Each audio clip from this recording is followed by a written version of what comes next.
All right, let's move on here. All right, next two stories here are from Kyle Shanahan and Sean McVay. They were just on a podcast together, and we got some decent kind of digs and nuggets of information here, so we could talk about this. So Kyle Shanahan and Sean McVay, they seem to be real kind of buddies. They kind of, are friends in real life. So, them being on the podcast together, they were kind of, talking freely and taking subtle kind of, hey. So here we go. Let's get into this.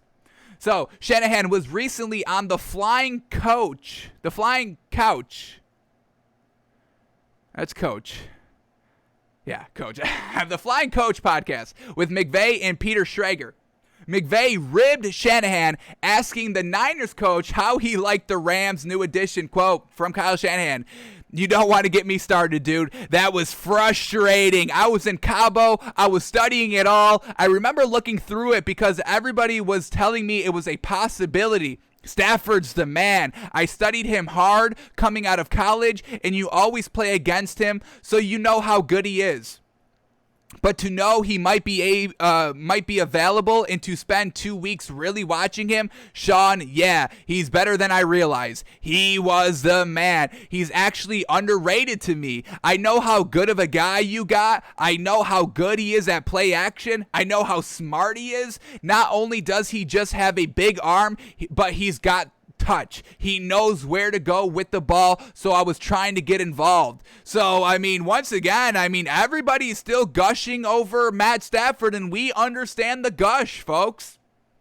It was just truly that Lions team for his entire career was nothing great. He had Megatron, and they were getting it done during those Megatron years, folks. They just never had the coaching staff, the defense to truly put them over the edge. You can't win in this league with just a good quarterback and wide receiver. You need the great head coach. You need a real good defense. That's why Bill Belichick is probably just the smartest mind in the NFL. He's probably the greatest individual part of a dynasty ever because he realized that you don't need the receivers. You don't need A1 tier 1 wide receivers. You don't need A1 tier 1 running backs. You need an A1 tier 1 quarterback. You need a smart head coach, and Bill Belichick, you got to give him some credit. I don't care how much credit you give him, but you have to give him some credit for just his intelligence overall of football, and you need a good defense, and that's what Bill Belichick's specialty was. So I'm going big on defense, and I'm going to let Tom do his thing because I believe and I trust, I know Tom can do it, and Tom went out and did it, and Bill went out and coached the defense, and they won ring after ring after ring after ring. Best dynasty of my lifetime. Potentially greatest dynasty of all time. You can make the argument. I would most likely agree. So this is how you do it, folks. And that Lions team had none of that. They had the quarterback. They didn't have the coach. They didn't have the defense. You need those other two parts, folks. This is not basketball. It's not one guy can take over. It's not if you have a LeBron James, you're instantly pretty much going to a conference finals.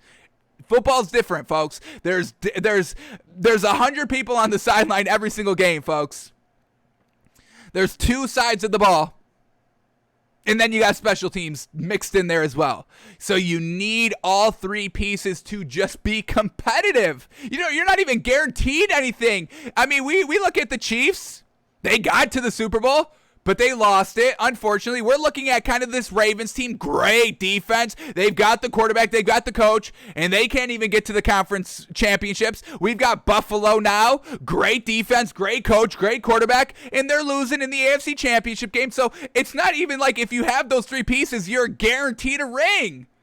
You still got to compete with the 5, 6, 7, 8 other teams that still kind of have that as at the base level of all those three great components. And it's still hard to win in this league. So nothing's guaranteed in this league, folks. It's crazy. That's just what makes that Patriots dynasty even more impressive, honestly.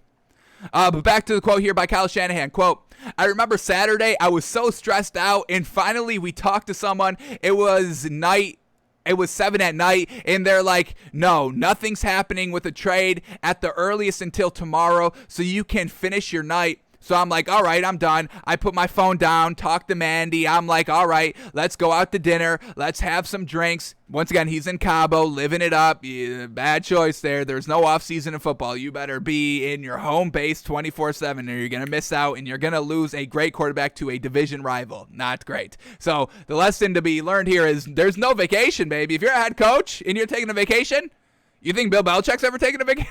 You think Bill Belichick's ever taken a vacation in his life? But back to the quote here. So I'm like, all right, I'm done. I put my phone down, talk to Mandy. I'm like, all right, let's go out to dinner. Let's have some drinks. Half an hour later, my buddy calls me and is like, I'm just telling you, if you want Stafford, you need to get a hold of him right now. I'm like, what do you mean? We just talked to people. I can sleep on this. We'll talk to him tomorrow. I'm just telling you, you need to talk to him right now. And then it was all over. And then McVay says, if it makes you feel any better, it came together faster than I thought it did too. And then Shanahan rebuttals, the fact that I was in Cabo, man, I would have been there and I would have made it really awkward on you two to enjoy it. You would have had to tell me to leave. So just unfortunate, opportunities come and go just like this. In a blink of an eye, your franchise can be set up for the Super Bowl, and in a blink of an eye, you're left with Jimmy Garoppolo and a rookie quarterback that's unproven in this league. How unfortunate for Kyle Shanahan. So that's the one thing to talk about here. Unfortunate for Kyle Shanahan, just missing out, decided to enjoy Cabo instead of, going after Matt Stafford. But, once again, why we're buying kind of, this Rams team this season. It's not just like, Matthew Stafford's kind of, some people think he's got it, some people don't. He's really kind of unanimously around the league highly praised, folks. This man should be able to get it done with the Rams, and once again, why Sean McVay is kind of on the hot seat this season to be really, really good. They've got to be Super Bowl contenders. They truly have to kind of win the division. They truly have to kind of make it to the NFC Championship game just to call it a successful year, and so we can start kind of, once again, kind of buying back into Sean McVay, because once again, Sean McVay says, hey, I can get it done. I just need the quarterback, and Jared Goff is not the guy. I can get it done now with Matthew Stafford. I've got my guy. I'm ready to rock. It's put up or shut up for Sean McVay. All right, we get one more kind of nugget of... Oh, let me go back to this, because once again, we're hearing everything. We've talked about, why Sean McVay likes Matt Stafford, and Kyle Shanahan once again kind of agrees with the same thing. He's got the arm, he's got the brain, he's got the touch, folks. You have to be smart in football, folks. That's truly what kind of separates great quarterbacks from good quarterbacks.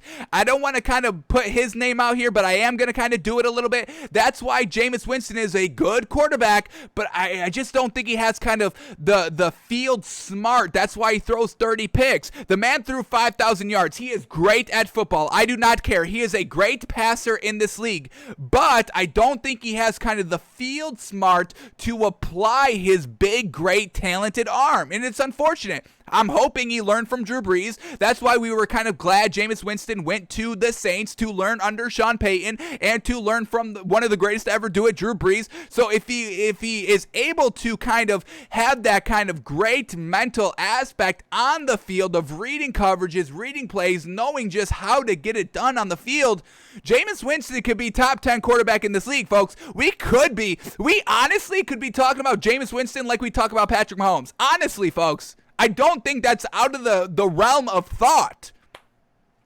The only difference between Patrick Mahomes and Jameis Winston is the football IQ. They both can make great throws on the run. They both can chuck the ball down the field. They both can get it done. They both throw for 5,000 yards. Just one has, a little bit of a better football IQ overall. And that's the difference between an 8-8 season and winning the Super Bowl and going back 2 straight years. That's the difference. So, watch out for the Rams this year, folks. Truly, we have them going to the Super Bowl. Colts, Rams, Super Bowl. That's our pick. All right, we got one thing to talk about. They talked about Matthew Stafford, but then we also get this kind of little nugget of information as well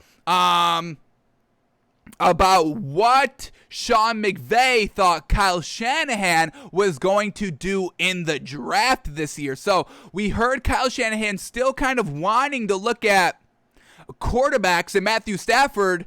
So, once again, he had Jimmy Garoppolo. So, him getting rid of Jimmy Garoppolo was kind of in his plans already, as, we saw that he wanted to go out and get Matthew Stafford. So, once again, maybe Kyle Shanahan's like Sean McVay in the sense of, hey, I can get to the Super Bowl. I've proven I can get to the Super Bowl as a head coach, as an offensive coordinator, but I can't just win it with this guy over here.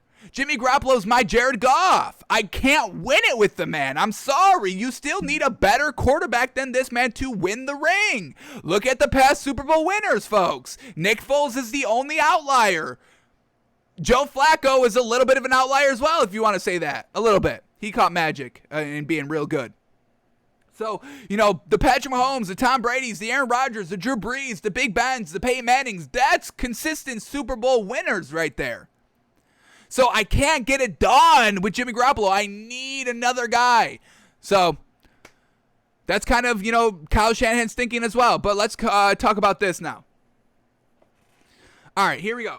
During an episode of The Flying Coach, is this Coach or Couch? I'm sorry, folks. I don't even know. Coach. I think it's Coach. Couch is C-O-U, right? Coach is C-O-A? I'm pretty sure that's right.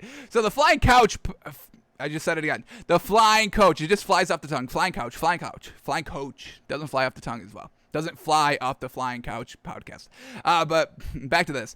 On the Flying Coach podcast, the Rams coach said he was among those who thought Shanahan, who joined for this taping of the podcast, was going the Kyle Pitts route. Instead of drafting the quarterback, he was going to go out and get Kyle Pitts. So this is what Sean McVay had to say. Quote, I thought there was a possibility that Shanahan was going to go Pitts at number 3. In all seriousness, because he's such a visionary, I'm telling you, I didn't think it was going to be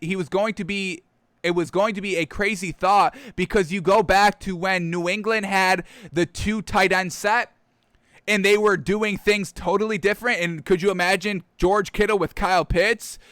Now we're talking about an offense. But once again, Kyle Shanahan can't fully trust Jimmy Garoppolo to A, stay healthy, and to B, get it done. It's unfortunate. He's got a little bit of Carson Wentz in him with the injuries, and then he's got a little bit of Jared Goff of just not getting it done in the big game. So Kyle Shanahan would have loved to have 2 tight ends like Bill Belichick did with, Aaron Hernandez and Rob Gronkowski. They were getting it done. That was kind of, Gronk's coming out party. They were winning rings and killing people.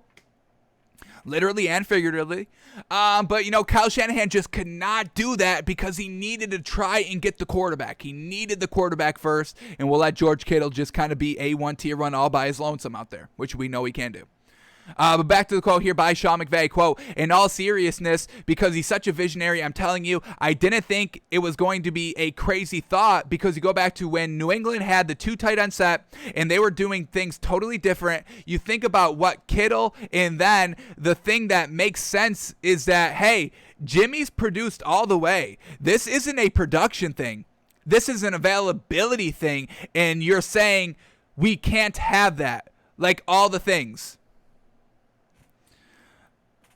Who's this quote right here? Is this I think this is still Sean McVay. So quote, but I was like, if it's not Mac Jones, and I hadn't studied Trey just because there wasn't a lot of film exposure going back a couple of years, and we weren't in that market, so I didn't know, other than watching him throw at his pro day, that you're saying, all right, you can see a lot of the things that you would like, and that would make sense. And then we get this. McVay noted that his good buddy even had their division rivals second-guessing, quote, by Sean McVay, he had everybody fooled, and he got the people that he knew would be looking to fool us as well. So everybody was thinking that, Kyle Shanahan would go Kyle Pitts at number 3 instead of quarterback. But just kind of, once again, he can't rely on the availability, and the availability is big. 1 year, we can kind of, write it off. All right, it was a fluke season. Carson Wentz's first injury, all righty, that's fluke. Jimmy Garoppolo's first injury, which was by himself tearing it, he tore his ACL because he was trying to juke on the sideline. Unfortunate, in a meaningless play to pick up meaningless 5 extra yards. Unfortunate, that's how he gets injured. So, all right, we can write those injuries off. No worries. Let's come back next year. We can kind of piece everything together for this remaining season, but next year we need you there big time. And then you get injured again, and it's like, alrighty, well, I'm not going to have my coaching record, affected by your talent, your injuries. I'm not going to have that. Unfortunately, this is a team game, but it's also a little bit of individual business here. If I'm not producing as the coach, they're going to get rid of me. If you're not producing or available as the quarterback, I'm going to get rid of you. We're all trying to save face as well as making the team work, and I'm not going to sink down while you're sinking. I'm abandoning ship. It's unfortunate. But, hey, I'm looking out for myself a little bit as I'm trying to make this team work overall. So, just a little insight there between Kyle Shanahan, Sean McVay. Great, absolute stacked division. It will always probably be the best division in football for the next at least 3-4 seasons as long as these head coaches and great quarterbacks emerging up in this league. So, watch out for the NFC West. It's absolutely great. Seahawks, Pete Carroll, Russell Wilson. Rams, Sean McVay, Matt Stafford. Cardinals, Cliff Kingsbury and Kyler Murray. And the 49ers with Kyle Shanahan and potentially... Who do they pick up? Who's their quarterback?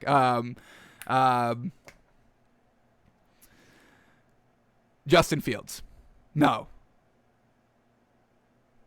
They got Trey Lance. Yeah, I can't believe they got Trey Lance. Why would you go out and get Trey Lance? That's right. Yeah, that's right? Trey Lance? Yeah, I don't like Trey Lance at all. I mean, the one big knock I have on Trey Lance is the man played, in the FCS, and he had a great 2019 season, but when we looked at that COVID season, the one game they played before the season got canceled, the man threw a pick. The man threw no touchdowns and a pick. He threw no picks in 2019.